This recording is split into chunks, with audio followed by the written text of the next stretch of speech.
Welcome back, my friends, to the Derate the Hate podcast. I am your host, Wilk Wilkinson, your blue-collar sage, calming outrage and helping to navigate a world divided by fog and those who would spread that fear, outrage, and grievance.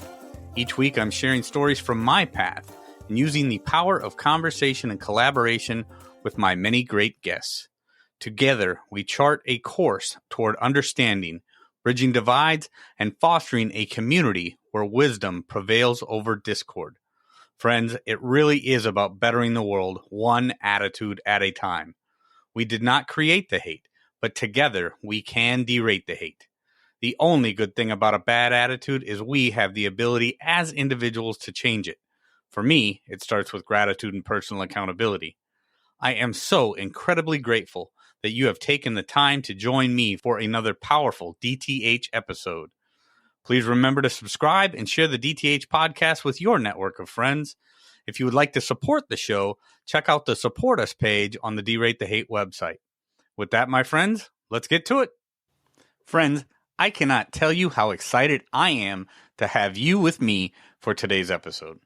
Our returning guest is Dr. Sheena Mason, a powerhouse in the world of anti-racism and the author of a brand new book, The Raceless Anti-Racist. If you've ever questioned the role of race in society or wondered how we can dismantle the structures that perpetuate racism, this conversation is going to challenge and inspire you. Dr. Mason is an assistant professor of English at SUNY Oneonta and holds a PhD from Howard University, specializing in Africana and American literature and philosophy of race. But what really sets her apart is her innovative approach to understanding race, or more accurately, the illusion of it. In her new book, she takes concepts from her more academic work, Theory of Racelessness, that you may remember us discussing back in DTH episode 127, and makes them more accessible to a broader audience. Today we're going to dive into the heart of the theory. Dr. Mason and I will explore how the internalization of oppression affects us all, the very real material impacts of racism, and how tools like the Togetherness Wayfinder and Raceless Translator can bring people together. We'll also tackle some tough questions. What role do media, government, and capitalism play in maintaining racial divisions? And how do we dismantle the illusion of race to truly confront racism head-on? It's deep, it's uncomfortable at times, but most of all, it's a thought-provoking conversation that I know you'll want to hear. So buckle up and let's jump right in, folks, with my friend, Dr. Sheena Mason. Here we go. Dr. Sheena Mason, thank you for joining me again here on the Derate the Hate podcast. I am so incredibly excited to see you today. Thank you so much. Thanks for having me, Wilk. It's good to spend time with you again. It has been too long. It certainly has been too long. It's, for the DTH listeners who go way back in the Wayback Machine, it seems like forever, but it was 2 years ago that Dr. Sheena Mason joined me on the Derate the Hate podcast to first speak to me about the theory of racelessness. And the reason that I originally became interested in the theory of racelessness was my friend Angel Eduardo was talking to you, or talking about you on my podcast probably a year or maybe a year and a half before that. So absolutely incredible, incredible conversation back there in 2022. We've exchanged a lot of emails, bounced things off each other since then. And I'm so excited because you've got a new book coming out, Sheena, about the Raceless Anti-Racist and why ending race is the future of anti-racism. So that's what we're here to talk about today.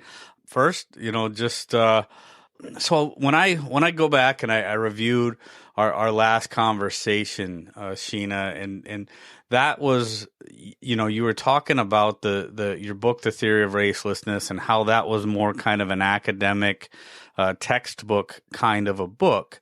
But then you had this vision for this book and how this book was going to be more geared towards everybody, a much wider audience. So for the DTH listeners, let's go into and talk about, what's different, for people who have followed you or people who have listened to our conversations, what's different about this book, and not necessarily the content, but the structure and what they can expect that's going to be different in this book than the last one?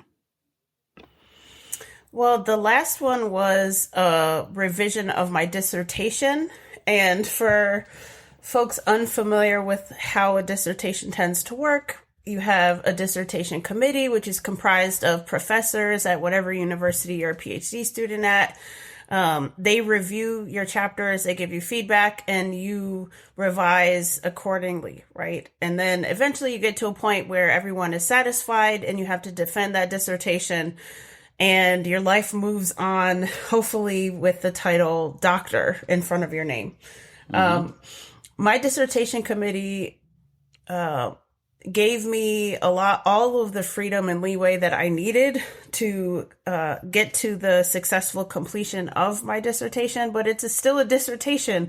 It included probably at least 100 pages of literature review, which is not standard for a book for a very broad audience. Nobody needs to really know all of the things that have been said about James Baldwin's novels, right? You do that as a PhD student because you're trying to demonstrate, hey, I've done the research. So that was the main thing. That was the main component of the dissertation that I took out of my first book, Theory of Racelessness. And yet still it's a version of my dissertation. With this book, I felt like I was truly free to continue to develop and demonstrate the complexity and the richness of my ideas in ways that the structure of a dissertation don't allow. And although folks will still see that there are scholarly components of the Raceless Anti-Racist, because, it's just the nature of my thinking, it's just the nature of how I see the world and how I operate in it.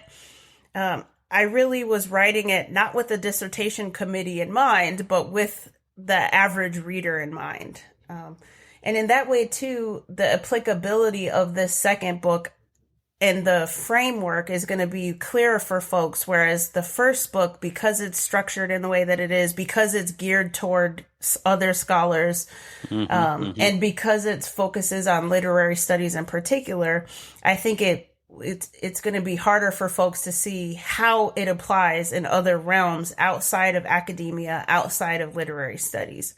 So this book is the answer to the call that I've been getting since I first became a sort of public thinker in the ways that have led me to you. Absolutely beautiful. No, that's fantastic. And going through this book, and full disclosure, I haven't been able to finish the whole thing, but I've read a good portion of it, and it flows strong. It's going to be good for basically. I like to say if I can understand it, anybody should be able to understand it. I make jokes, but no, this does flow very well, and you make so many incredible points. Way too many to go over in a 30 or 40 minute podcast, but there's so much strength in the concepts in this book, and one of the things that I wanted to dive right into, Sheena, with this that's a bit different than like our first conversation. A lot of our first conversation centered around the theory of racelessness. I guess kind of why that was a theory, and then the work that you helped or the educational practices that you went in and helped different organizations with, and how that was kind of differed than the standard DEI practices that we see a lot in whether it be universities or businesses or different things like that. But now the theory of racelessness has kind of transformed into this togetherness wayfinder. And for anybody who follows me and knows what I spend most of my time doing is how do we bring people together? How do we approach contentious issues and bring people together that might see things differently and find the common humanity in all of us and move forward in a positive way? So I love the idea of the togetherness wayfinder. Why don't you, for the DTH listeners, Sheena, talk about what is the Togetherness Wayfinder and the core tenets of that? How does that work? So the Togetherness Wayfinder is just a new name for the theory of racelessness. Since I first started coming to articulate this framework or this lens, I've been struggling with the problem of naming. It was originally I originally called it the albino theory, which might sound strange to listeners, but it was inspired by a poem and a sculpture called The Albino by Barbara Chase Ribot. And during my dissertation writing process, I renamed it the theory of albinism. So I still had the concept of albinism in there. And then for a lot of reasons that may or may not be apparent, I decided to get rid of that language focusing on albinism for fear of people essentially like misconstruing it or offending people with albinism, right? Or anything tenuous like that. So then racelessness was what I ended up coming to, because I was translating, okay, what is it I'm really trying to communicate with this language of albinism, the walking negative, colorlessness, etc. So that made sense. And at least it made sense for the second iteration of the theory. And then I never stopped thinking about what is the best thing to call what I'm doing, because there was also not just the potential limitations of the term racelessness, but also the limitations of the term theory. People, again, if they're not philosophers, especially professional philosophers, then it might be unapparent what does theory mean, right? Whether with the word racelessness or anything else. And so I finally came to unlock for myself the language that I feel is now satisfactory and sufficient, and as if I do not have to keep journeying toward a different way to describe what I've been doing all along, and that's the Togetherness Wayfinder. I think it's important to discuss, before I talk about the rules of the Wayfinder, I think it's important to discuss what I articulate are the benefits of the Wayfinder, because I am not a person who believes in change just for the sake of change or creativity for the sake of creativity. I'm actually motivated by the desire to truly confront and end anti-Black racism. And as I say in my book, the primary way that we can achieve that is by changing things and by doing things a little differently. But the benefits are not just individual, but also communal in ways that I think people might initially miss, because we focus a lot of our time, and it seems increasingly so, wanting to fix how the other person thinks, which inevitably is a strong part of this conversation, right? Because if I wasn't trying to inform how people think about this thing, then I wouldn't be speaking about it publicly, right? I wouldn't be writing books. Sure. And at the same time, there's power in recognizing how our view of the world, our view of ourselves and each other, also has material impacts that we ourselves have control over. And so by engaging with the Wayfinder, people get to see themselves from a perspective that they might otherwise never come to see themselves through. And that to me is a requirement for moving the conversation and our practices forward as it pertains to the thing called racism. We have to be able to fundamentally see ourselves in a different way.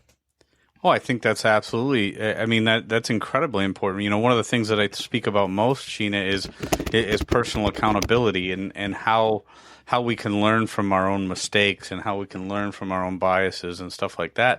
And the best way to do that is kind of to step outside yourself for a minute and look at yourself from a different perspective and say, is this really how? Is this really how, or the person that I want to be? Is this really what I want to be doing? Or if there's something that I'm doing wrong, if I don't step outside myself and take an honest look at myself as I would look at somebody else, maybe I'm not even going to see exactly what it is that where I've gone astray in whether it be my actions or my way of thinking or different things like that. Is that kind of, I mean, that's the way that I'm seeing it. I think that's definitely part of the conversation. And I would also add to that the fact that one of the material impacts of racism as it continues to persist and exist in places like the United States includes actual physical health and or lack thereof, physical unwellness, physical ailments that studies show time and again are linked to being on the receiving end of racism. And part of how racism operates in any place, but especially in the United States, involves so heavily our worldviews, how we see ourselves again and how we see other people, and how we think about how other people see us. It's a sort of vicious cycle. And if we have a framework and different rules operating and percolating in our minds and our imaginations, then all of a sudden we go from feeling constricted and down pressed, as Bob Marley called it, and also helpless, because after all, we can't force other people to change their ways or views, to recognizing how, well, some of the symptoms of racism in this country don't have to persist, because I personally have control over this, and then collectively we have control over certain things.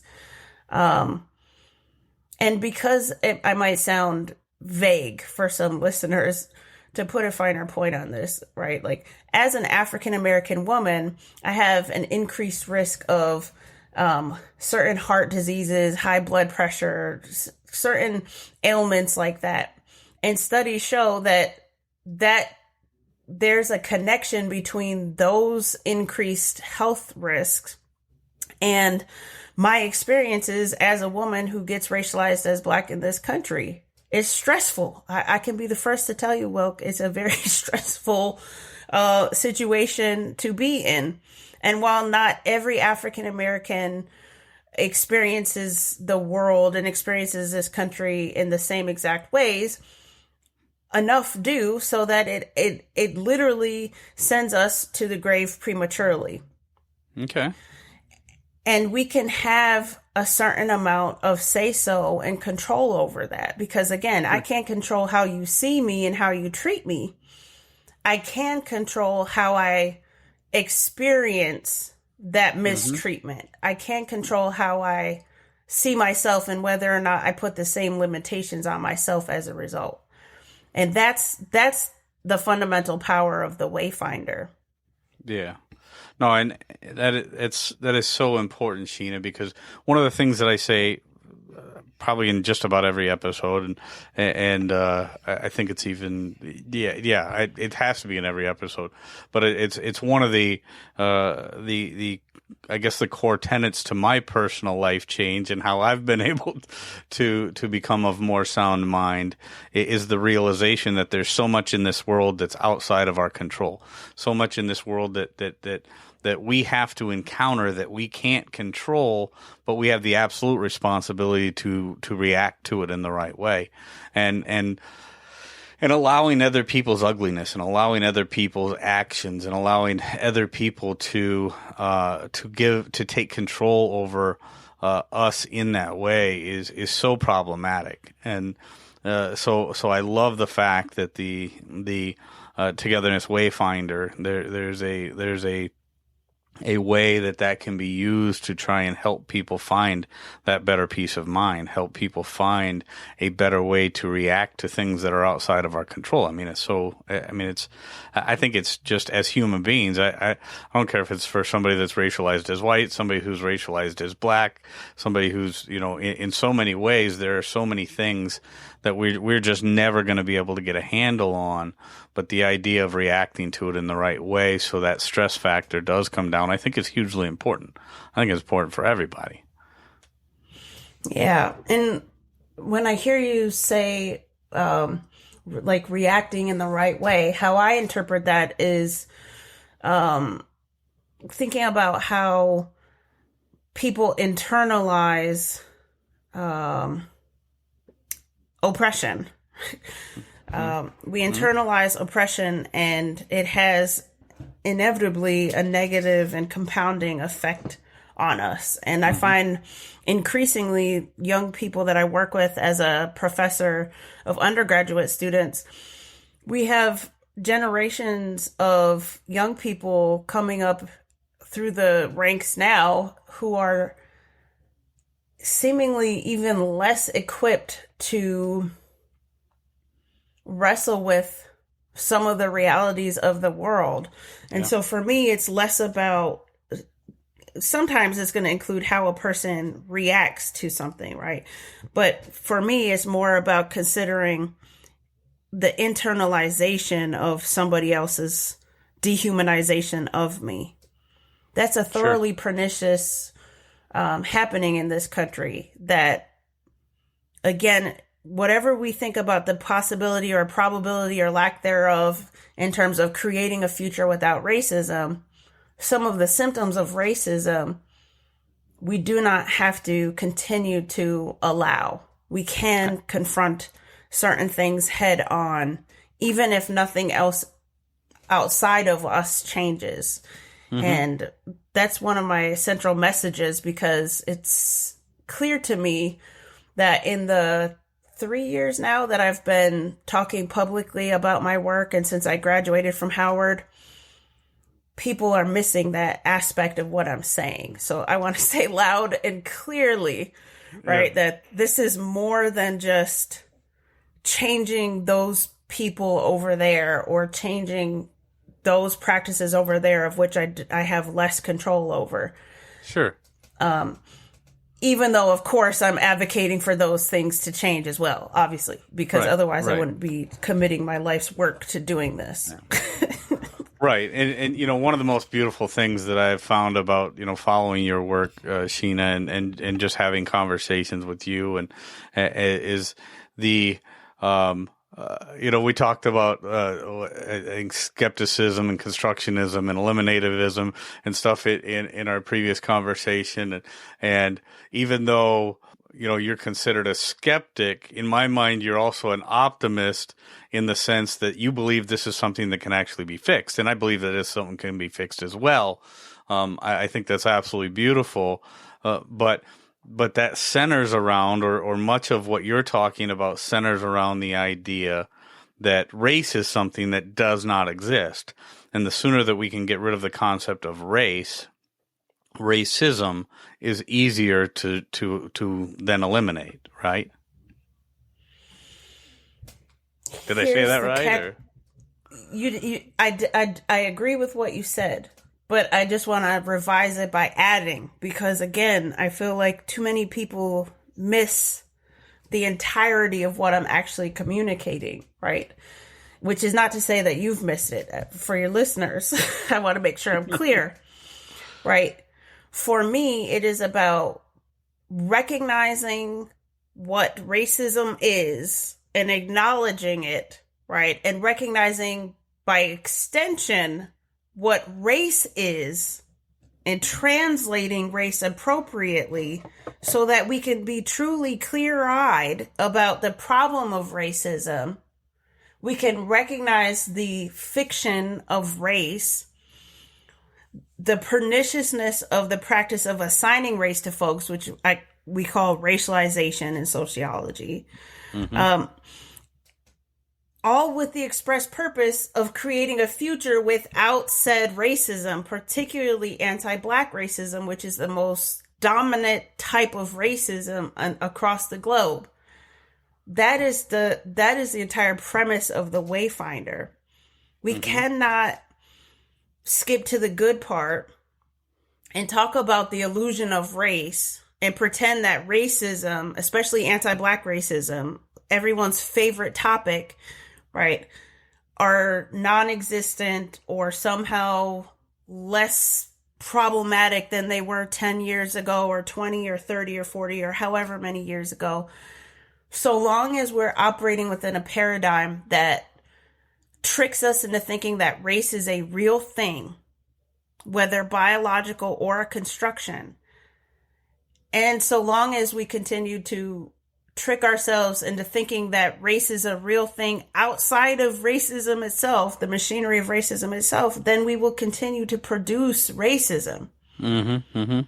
And again, my express purpose is to dismantle and destroy it because I have no vested interest in maintaining it. And yes, I am optimistic, right? Like the skeptic title as it pertains to philosophy of race and what I think race is and what I think it isn't is misleading in a way because it's not the same as it's not illustrative of my cynicism or, pessimism or anything like that, or my stoicism. I'm very optimistic. And at the same time, I am not foolish. As I talk about in my forthcoming book and in my first book and everywhere in between, I recognize that there is a lot of money to be made by maintaining the status quo. Absolutely. And that the powers that be want us to be in antagonistic relationships with each other. The very language we're given to talk about these problems requires us to be in antagonistic relationships with each other. It's a reflection of the problems. It's not really causing the problems. And so this is more than a mountain. I don't even know what's bigger and vaster and greater. It's like a whole abyss that we have to somehow build bridges. And I offer the Wayfinder as a bridge builder, because if we can translate what any of us means when we talk about these things, even if we assume that we're disagreeing from the start, then we could actually do the work of understanding. And that place of understanding will hopefully inspire more people to be on what I contend is the right side of the problem, which is to be anti-racist. Right? Mm-hmm, mm-hmm. It's just that ironically we can't get there by doing the things that we've always done. Oh, we absolutely cannot. I mean, and then the concept of anti-racism, I think there's some out there that have done a lot of damage to the idea of anti-racism because of their methods, and we don't need to get into that. I know we got into that a little bit in our last conversation, but you are right that there are plenty of people out there, the powers that be, that do benefit, and people can take from that what they will. But people have definitely heard me say that there is a small segment of our population that does have the ear of a much larger segment of our population that does benefit greatly from keeping us divided. And it's a power struggle. It's a way for it's a way for certain people to maintain power. Sheena, there's a part of the book here that I want to read because I think it's incredibly important. We hear a lot today, whether it be on the news or in politics or probably less so in actual society out amongst the people. But we hear a lot about, white supremacy and the fact that there can be no such thing as white racism for whatever reason. And I want to read an excerpt out of your book that talks not only about the concept of white racism, but how anti-black racism actually does a lot of damage to all people. So I'm going to read this here real quick, and then I want you to expand on this for me, if you would, please. So in the context of a time and place in which racism is defined by white supremacy, people who get racialized as white cannot experience racism that is against whites because the logic of that particular form of racism denies that possibility. After all, white is intended to be supreme, yet anti-black racism negatively impacts everyone who gets racialized, whether they get racialized as black, white, Asian, Hispanic, indigenous, mixed, etc., especially the working class and the poor. White supremacist or anti-black racism keeps us fighting each other rather than keenly aware of our shared interests and shared oppressors. So, Sheena, talk about that. Talk about how anti-black racism actually impacts everyone who gets racialized. Where were you going with that? And that's I think it's incredibly important for people to understand that concept. Thanks. Well, I perhaps overstated my case here by saying negatively impacts everyone who gets racialized, because that's not necessarily going to be true. For example, it doesn't negatively impact the billionaires who get racialized still, right? Like, it doesn't actually negatively impact them. We could talk about their morality being lackluster. and I think when I said everyone, I was thinking about it in that way to some extent, because although you might have accumulated a lot of wealth largely on the backs of the labor that you're exploiting, that doesn't mean that you're wealthy in other aspects of life, especially because to get to your station in life, you often requires that you dehumanize other people actively, right?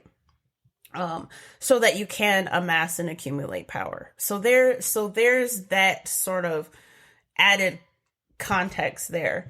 But also what I'm talking about is the fact that I see increasingly a lot of folks largely on social media, like X. I'm shaking my head because you've been around social media and you understand and you see what's happening just as much as I do, I'm sure.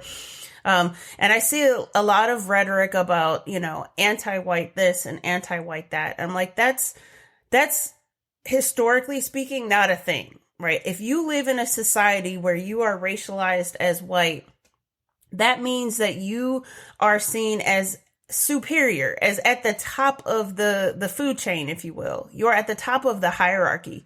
So even if there's prejudice or bias that might be directed toward you, the idea that somehow you are seen as subhuman or less human or not human at all in the way that people who get racialized as black in the same context is a fallacy. It's a fiction. It's not a thing. And at the same time, you do arguably experience the effects of anti-black racism because you get racialized as white in this context. You are seen as and made to think that you are more like the people who are at the top, who are truly at the top of the power hierarchy. And by that, I'm referring again to the elites, largely the billionaires, certainly the millionaires. As you said, a very small percentage of folks in the grand scheme of things, right? Because most people are not in that tax bracket.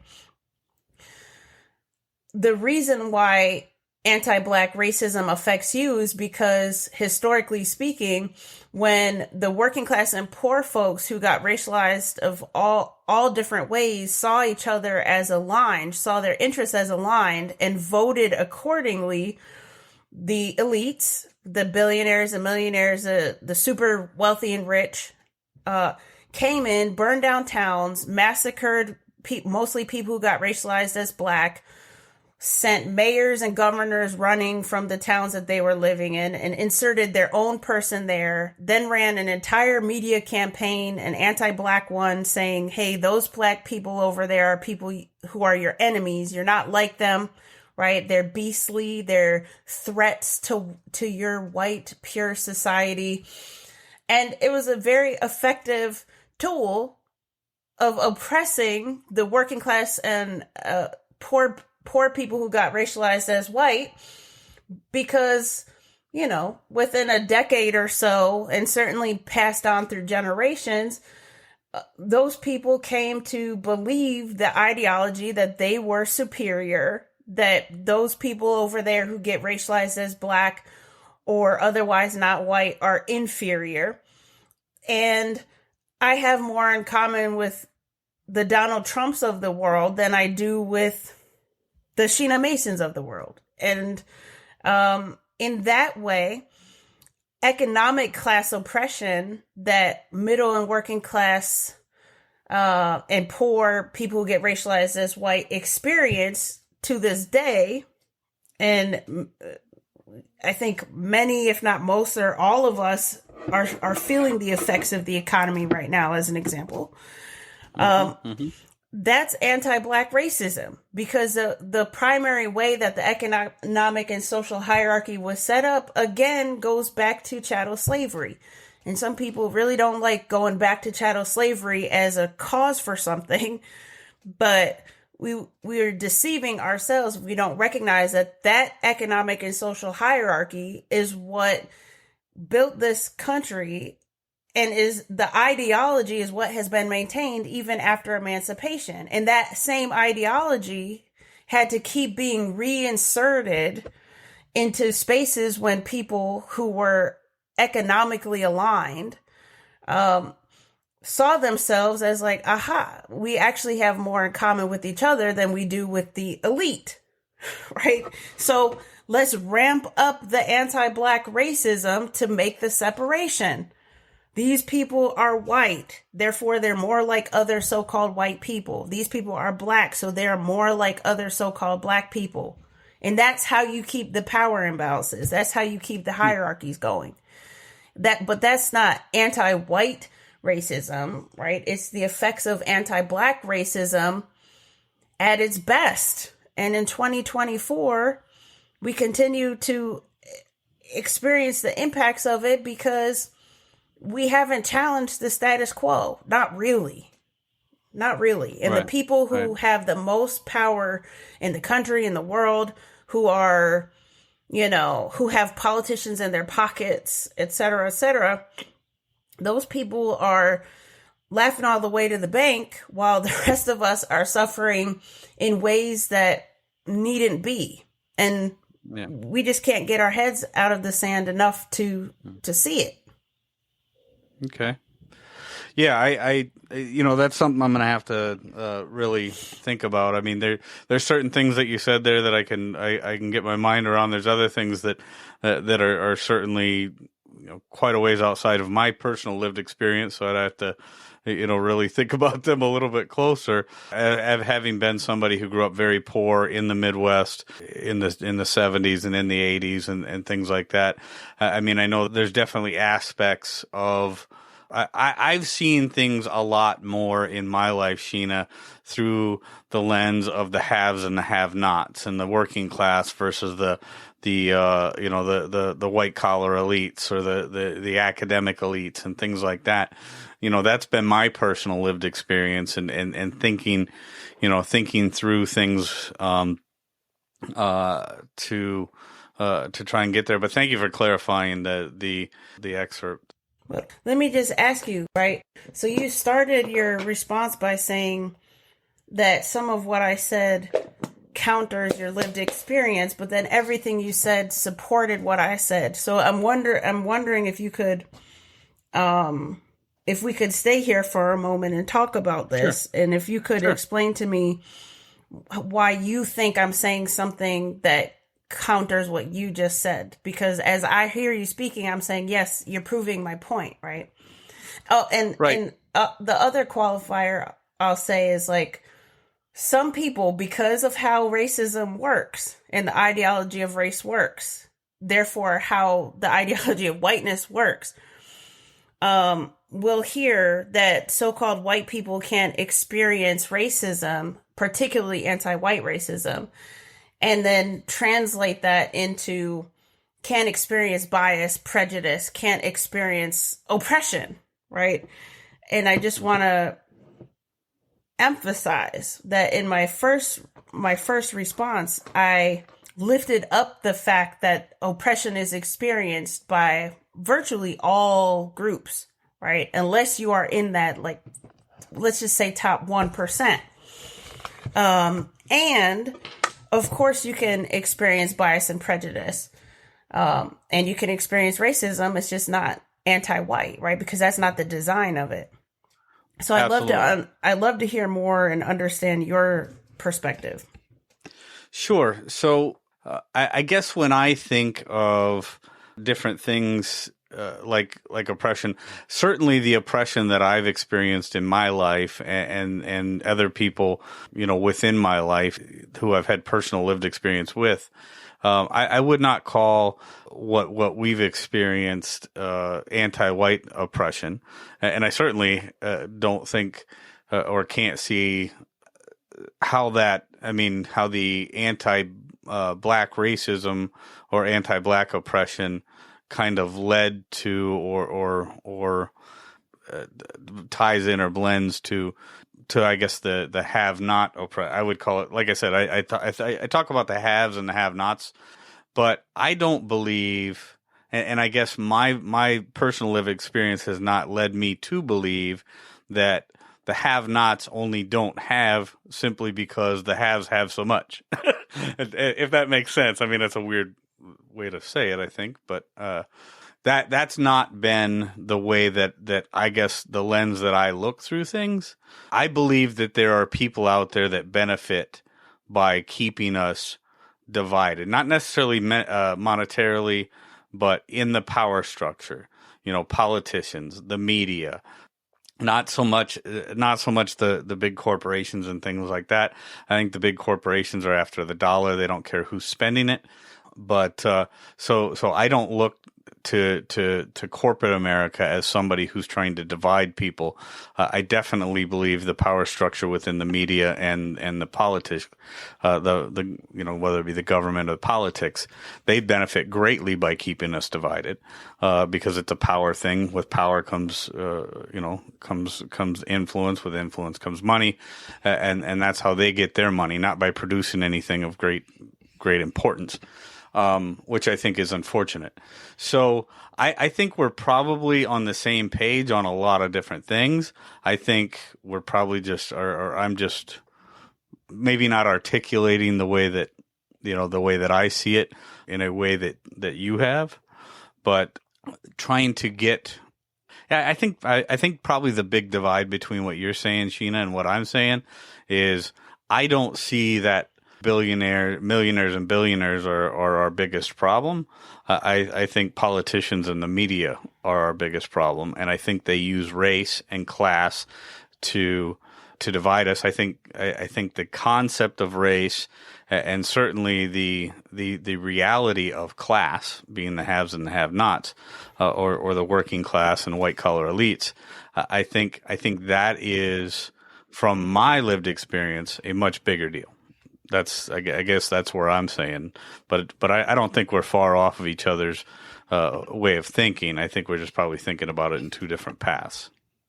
Yeah, and correct me if I'm wrong, it sounds like if our biggest point of departure, if one of our points of departure is that your criticism is rightly of the media and the government, less on the corporations and the millionaires or the elites, as I call them,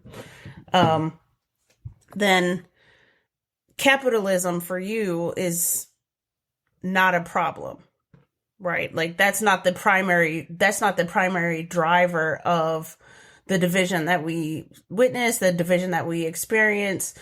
And because otherwise, if you did see it as part of the machinery, if you did see capitalism as the overarching structure in which the media, the education system, our politicians, and the corporations, the elite, right, operate, then you would have a critique of all of those entities and not just the select ones. And so, yeah, for me, and maybe this is clear in my book, and maybe not, I'm definitely critiquing all of the entities, right? Because the politicians and the media are not operating in a vacuum. The government's not operating in a vacuum.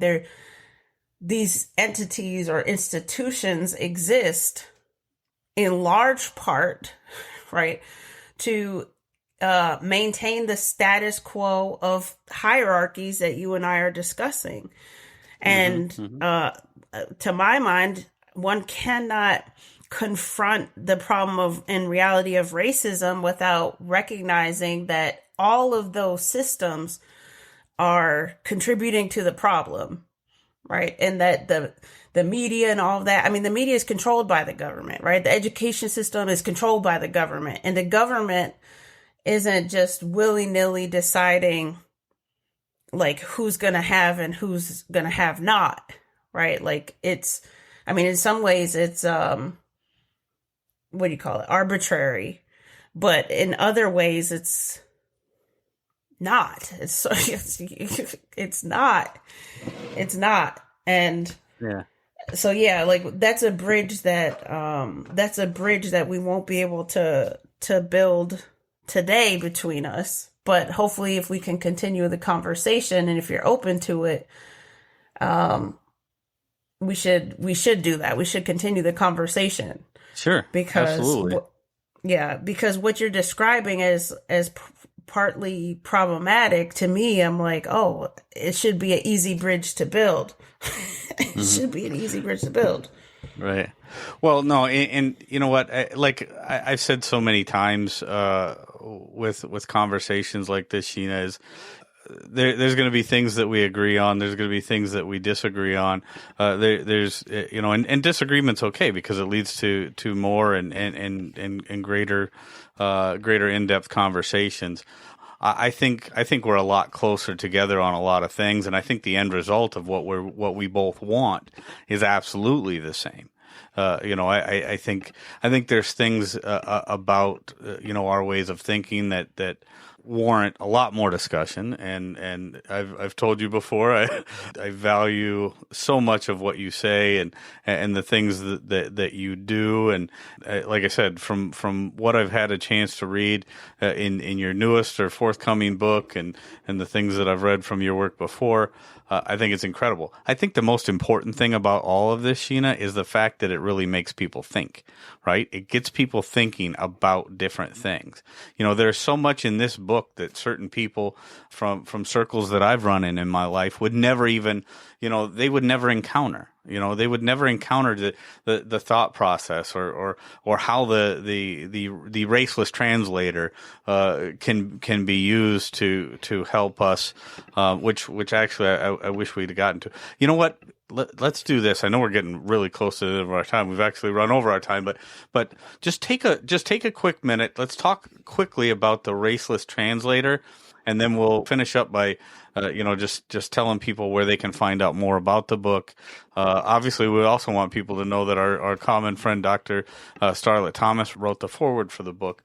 But tell people real quick, DTH listeners, what is the Raceless Translator? And then we'll tell them where they can find the book, and we'll wrap this one up and look forward to the next one. Thanks, Wilk. So the Racelessness Translator is one of my favorite aspects of the Wayfinder. It's also arguably the most challenging aspects of it. One of the core tenets that you referenced earlier includes this idea of translation. So I write, translation of what one means by race, including the presumed absence of race, can lead to understanding and bridge making. The Racelessness Translator helps people interpret race into something being said about culture, ethnicity, social class, economic class, the causes and effects of racism, or some combination thereof. So the critical component of the translator then is to think about it as your own personal, intellectual, emotional, and spiritual apparatus that you work on honing by engaging with the Wayfinder and thinking more deeply than you've ever thought before about the topic of race and racism, to be able to better identify for yourself, what do you mean when you use the language of race, right? If you start talking about a white person, a black person, an Asian person, a mixed person, whatever, if you're using the language of race, what are you actually trying to convey there? Are you trying to describe somebody's phenotype, meaning how a person looks, but you're using the language of race? And is that the most precise way to describe how a person looks? Like, if somebody describes me as a black person, does that really tell you what I look like, right? Or is there a different, more precise way we could do that? Similarly, if we're using the language of race and we're really talking about culture, a lot of people in the United States talk about culture in the language of race, i.e. black culture as an example, right? What does it mean to talk about culture using the language of race? What is being communicated? When people talk about whiteness and white culture, what is actually being communicated there? Are they talking about the problem and the reality of racism, particularly anti-black racism? Or are they talking about the essence of people, right? If we can translate what people, including ourselves, first and foremost, right, mean when we use the language of race, or when we assume the absence of race, then we can start to get somewhere. We can start to get somewhere on a personal level, and we can start to get somewhere in terms of how we receive other people's experiences or other people's knowledge or ideas.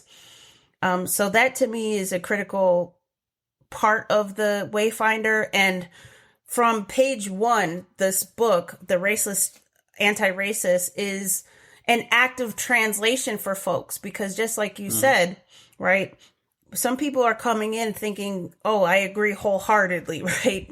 But there's inevitably going to be a lot here where these are ideas and this is information you haven't necessarily considered or conceived of, right? Or heard of. So it's going to get you thinking. And that's the point, right? If we could do more thinking about a hard topic like race and racism, then we could get somewhere together. That's absolutely right. Yes. No, that's absolutely right. So many people, and like I said, there are just way too many people out there right now who have never encountered certain theories, certain thoughts, certain ways of life, certain other people's life experience.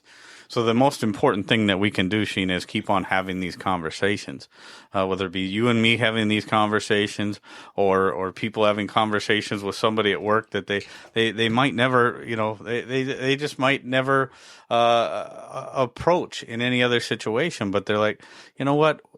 I want to get to know this person. I want to get to know what makes this person tick? What's this person's life experience? What do they do? And, the conversation is the most important thing. And that's one of these things, you brought up in our conversation here earlier.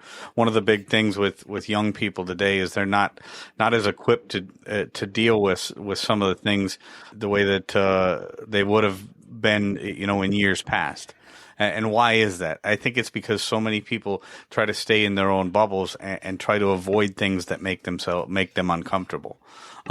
We need to step outside our comfort zone. We need to step outside our comfort zone. We need to step outside ourselves. We need to have conversations with people we wouldn't otherwise engage with, because we have to be exposed to different people's ideas, thoughts, feelings, in order for us all to move past this ugly division, in order for us to build bridges.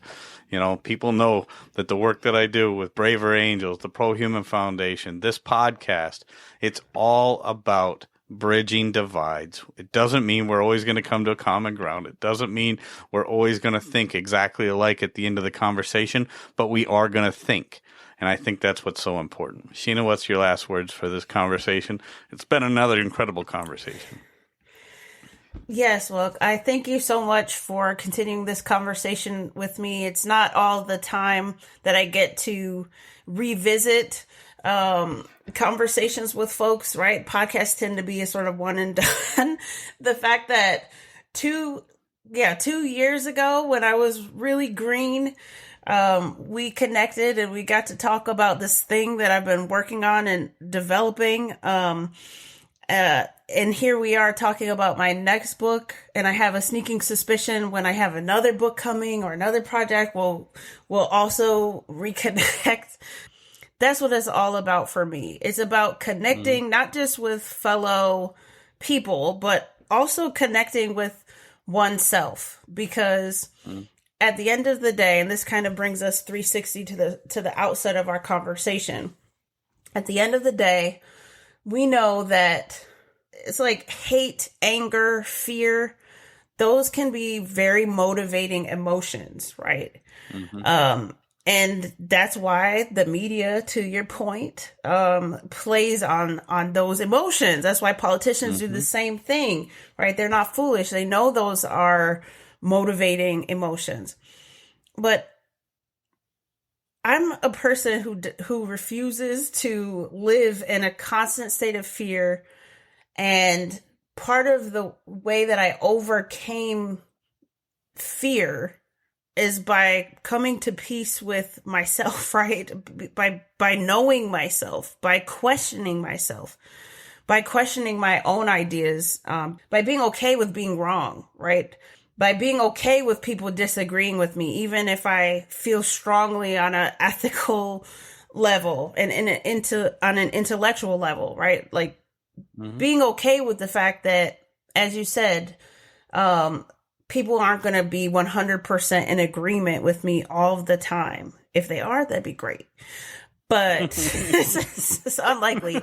But also, as you rightly said, if we have a shared objective still, right? If the objective is still the same, how do I embrace that? Instead of instead of nitpicking on like, well, but you don't agree on this exact small point over here. It's like, but if we actually agree on the outcome, then we can get somewhere. So being in tune with oneself, I think, is also a very important aspect of this conversation that can be left out of the equation.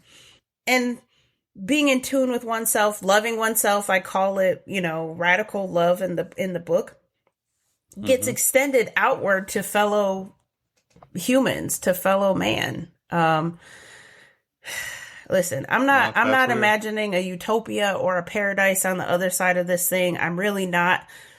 And yet I believe in the human capacity to overcome some of our most negative ways, if you will, I believe in our capacity to do that as the thinking beings that we can be,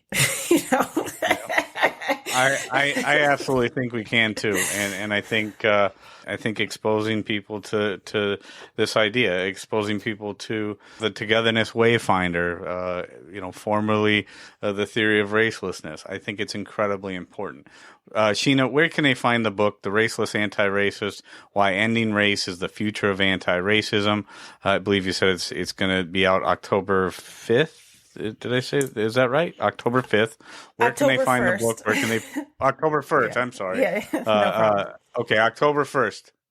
And where can they go to pre-order the book? And go for it. Yeah, so the book is available for pre-order virtually everywhere books are sold. You can go to Amazon, Barnes & Noble, Target, Walmart, really anywhere. You can also visit my website, togethernesswayfinder.org, and get connected with me on social and find links to all the publications and all of the things as well. Beautiful. All that will be in the show notes for this Derate the Hate episode. Dr. Sheena Mason, thank you so much for joining me again here on the Derate the Hate podcast. You are welcome back anytime. It can't be another 2 years before we talk again. And certainly if you have any more books coming out, but for whatever reason, if you want to come back, you're always welcome. I greatly appreciate you, and thank you very much. Thanks, Wilk. Friends, if there's anything in this episode that provided exceptional value to you, please make sure to hit that share button. Share it with your friends, share it far and wide. And of course, if you haven't done so already, be sure to subscribe right from our website so you can get the Derate the Hate podcast sent to your email inbox every week. So this is Wilk wrapping up for the week saying get out there, be kind to one another, be grateful for everything that you've got, and remember it's up to you to make each and every day the day that you want it to be. If there is something that you would like to share with me, you can catch me on most social media platforms, or you can email me directly, wilk@wilksworld.com. With that, my friends, I am going to back on out of here, and we will catch you next week. Take care.